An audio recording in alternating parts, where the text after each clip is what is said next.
না আমি বাবার উদ্দেশ্যে যাচ্ছি।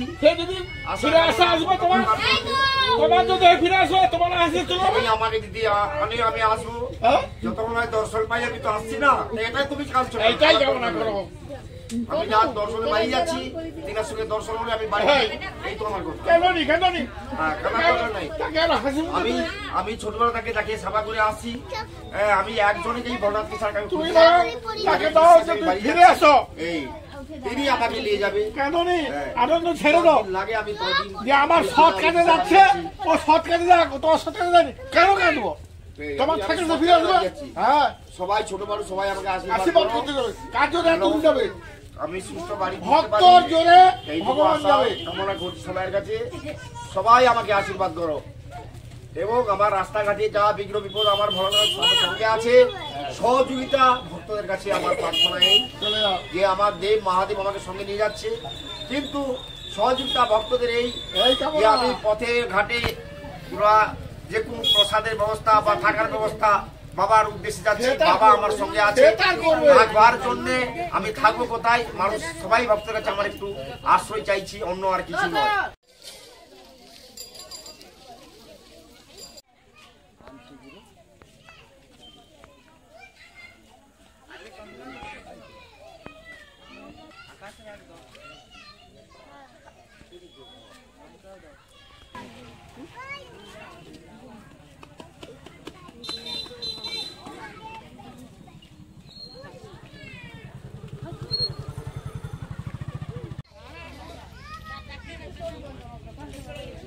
আছে তো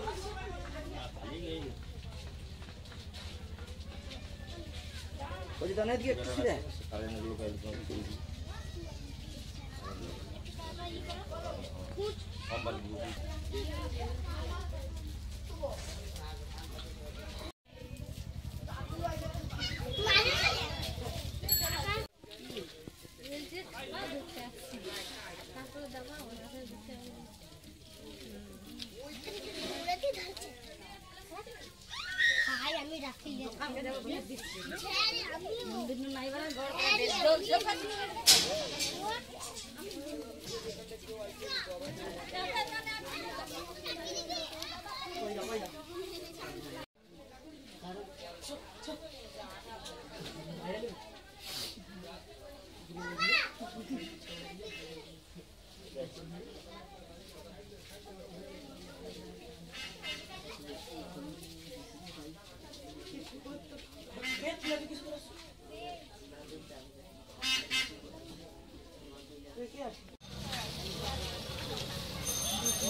আমি কটক ভুবনেশ্বর লিঙ্গরাজের মন্দিরে যাচ্ছি।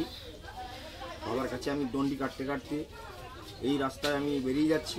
তাই ছোট বড় সবার কাছে এইটুকু আশীর্বাদ চাইছি যাতে আমি বাবার কাছে সুস্থভাবে পৌঁছতে পারি, এইটুকু আশা কামনা করি সবার কাছে।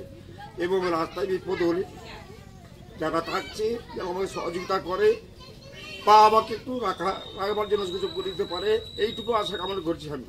বাবা ভুবনেশ্বরে যে আমি যেন ভালোভাবে পৌঁছাতে পারি, তাই সমস্ত ভক্তদের কাছে আমি রাখালেশ্বরের গাজল মেলার তরফ থেকে আমি পান ভোগ ভাই সবার কাছে মিনতি করছি যেন আমি বাবার কাছে সুস্থভাবে পৌঁছাতে পারি, এইটুকু আশা কামনা করে আমি বাবার উদ্দেশ্যে বাড়ি যাচ্ছি। আমার আনন্দকানে গ্রামে এই রাখালেশ্বরের আজকের 50 বছরের বাইরে পুজো হচ্ছে বা অনুষ্ঠান গাজন মেলা হয়, সেই উপলক্ষে আমি সিদ্ধ লাভের জন্য বাবার আদেশ পালন করতে আমি কিন্তু বাবা ভুবনেশ্বর মন্দিরে যাচ্ছি। তাই বাবার আজ্ঞা যতক্ষণ হয় আমি ফিরে আসবো না, বাবার আজ্ঞা নিয়ে আসবো।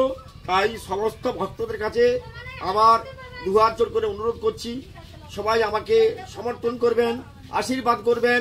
আমি রাস্তায় যদি কোনো বিপদে পড়ি, এই বিপদ থেকে যেন সবাই আমাকে মুক্তি করে, বাড়ির ছেলে মনে করে আমাকে যেন রাত্রে একটু আশ্রয় দেয়। ফুটপাতেও পড়ে থাকলেও আমি যাবো, তবু ভক্তদের কাছে আমার এইটুকু অনুরোধ, সবাই যেন আমাকে একটু আশ্রয় দিতে পারে, এইটুকু আশা কামনা করছি। যদিন লাগে আমি ওনার আরাধনায় বাড়িয়ে গেছি, আমি যাব, যত কষ্ট হলেও আমি যাব, এইটুকু প্রার্থনা সবার কাছে করছি। গ্রামবাসী সবার কাছে আমার অনুরোধ, আমি যেন ওই কাজ সফল করে ফিরে আসতে পারি, এইটুকু আশা আমি বাড়াচ্ছি। এর আগে কখনো গিয়েছেন? না, আর আগে কখনো যাইনি, আর কোথাও যাইনি। আমার বাবার আদেশ পালন করতে আমি বেরিয়েছি, এই আদেশ আমাকে পালন করতে হবে। একা যাবেন না সঙ্গে কোথাও? না, আমার সঙ্গে আর দুজন আছে।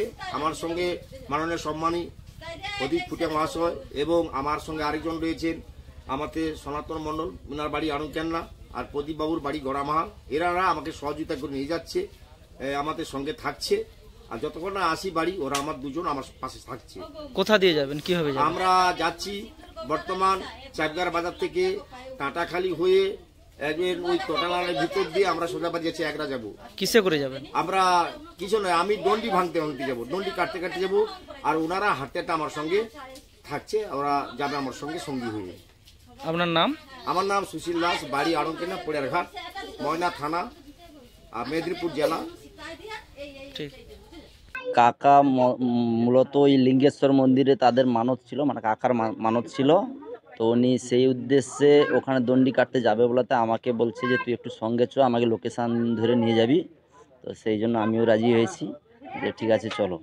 কিভাবে যাব? উনি দণ্ডি কাটতে কাটতে যাবে, আমরা সঙ্গে হেঁটে হেঁটে যাব। আপনার নাম? আমার নাম প্রদীপ খুটিয়া, বাড়ি আড়ংকেনা। বিজ্ঞাপনের চমক নয়, আছে আগামী দিনের প্রতিশ্রুতি, মানে কর ফ্যাশন। ছেলেদের যাবতীয় নিত্য নতুন পোশাকের বিপুল সম্ভার নিয়ে নবরূপে সজ্জিত কর ফ্যাশন। বিশেষ করে মনে রাখবেন, আমাদের নতুন সংযোজন ছোট ছেলেদের পোশাকের বিপুল সম্ভার। আমাদের ঠিকানা ময়না রবিবারের বাজার। আমাদের আরেকটি শাখা বলাইপন্ডা বাজার, চৌরাস্তার দক্ষিণে, ময়না। মনের মতন পোশাক মানেই কর ফ্যাশন।